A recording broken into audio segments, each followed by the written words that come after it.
ازيكم يا صحابي؟ النهاردة هنقرا قصة جديدة مع بعض اسمها ذات الرداء الأحمر. في رأيكم بماذا تخبرنا أحداث هذه القصة؟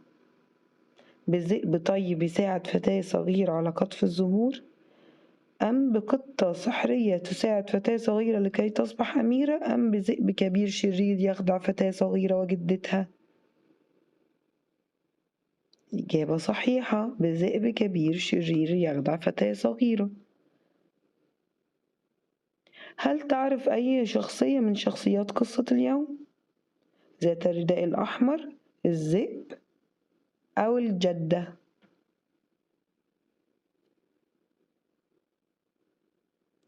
ما الشخصية المفضلة لديك؟ ذات الرداء الأحمر، الذئب، أم الجدة؟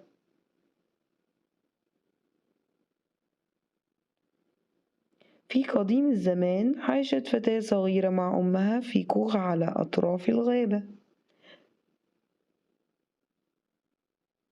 كان لدى الفتاة الصغيرة رداء جميل أحمر اللون مزود بغطاء الرأس، وكانت ترتديه كلما خرجت من المنزل، فأطلق عليها الجميع اسم ذات الرداء الأحمر. ما الذي ترتديه الفتاة طول الوقت في الخارج؟ قبعة حمراء، فستان أحمر، أم رداء أحمر؟ ذات يوم نادتها أمها وقالت لها إن جدتك مريضة يا ذات الرداء الأحمر، هل تأخذين لها بعض الطعام للغداء؟ فسألت ذات الرداء الأحمر هل أسلك طريق الغابة؟ أجابتها أمها أجل، لكن لا تحيدي عن طريقي أبدا. إلى أين تذهب ذات الرداء الأحمر؟ إلى الجدة لتحضر لها الغداء، إلى الحديقة لتلعب، إلى المدرسة لتدرس. كان يوم من أيام فصل الربيع، ولاحظت ذات الرداء الأحمر وجود بعض الزهور الجميلة على مقربة بجانب الطريق، فحدثت نفسها قائلة يمكنني قطف بعض الزهور من أجل جدتي بلا شك. وبينما كانت تقطف أول زهرة سمعت صوتا عميقا يقول فجأة ماذا تفعلين أيتها الفتاة الصغيرة؟ وهناك خلف شجرة وقف ذئب. قالت ذات الرداء الأحمر وهي ترتعد خوفا من رأسها حتى أخمص قدميها، أخطف بعض الزهور من أجل جدتي، وأشق طريقي عبر الغابة كي أجلب لها طعام الغداء. طرق الذئب الباب عندما وصل عند بيت الجدة، وقال بصوت رفيع جدا لقد أحضرت طعام الغداء لك يا جدتي. قالت الجدة تفضلي بالدخول يا عزيزتي. دخل الذئب وركض إلى الطابق العلوي والتهم الجدة في قدمة واحدة، ثم ارتدى غطاء رأس الجدة ونظاراتها واستلقى على الفراش وانتظر. وصلت ذات الرداء الأحمر بعدها بمدة قصيرة، وكانت لا تزال خائفة بعد أن قابلت الذئب. طرقت الباب ثم سمعت صوتا يقول تفضلي بالدخول يا عزيزتي. حدثت ذات الرداء الأحمر نفسها قائلة لا بد أن جدتي متوعكة، يبدو صوتها غريب جدا. لكنها دخلت وصعدت إلى الطابق العلوي. لحسن الحظ تصادف مرور حطابين بالقرب من بيت الجدة في تلك اللحظة، وسمع الصراخات فركض نحو البيت وأمسكا بالذئب.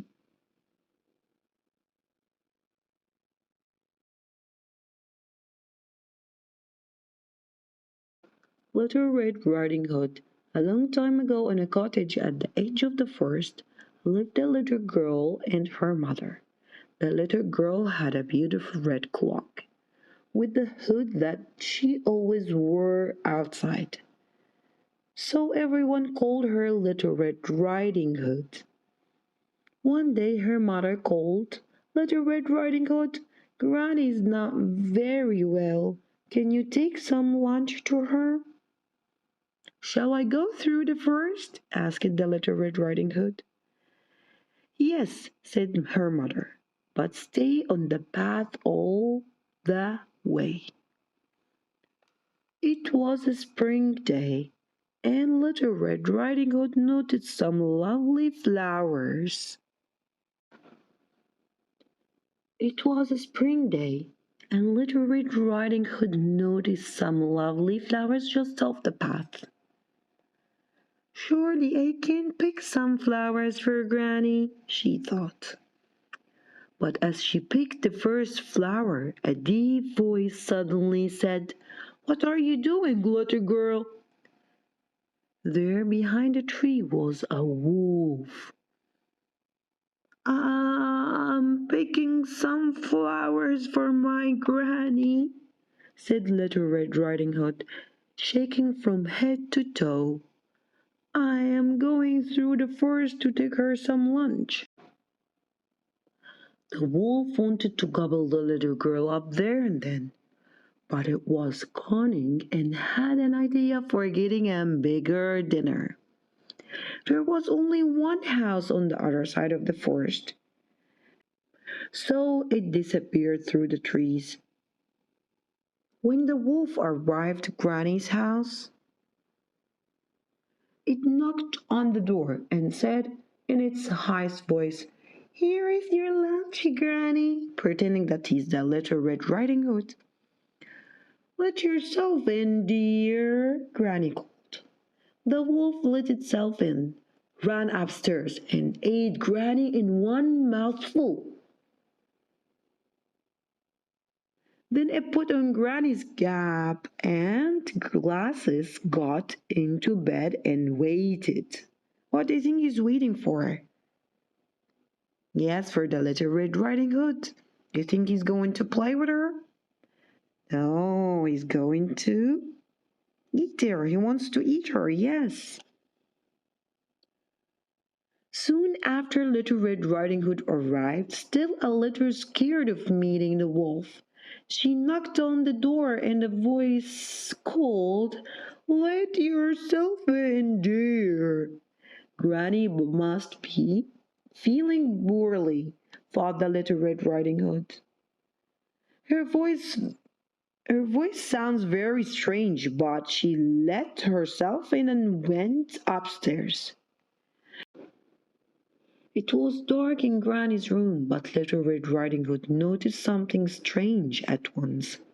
"Granny," she said, "what big ears you've got!" "All the better to hear you with, my dear."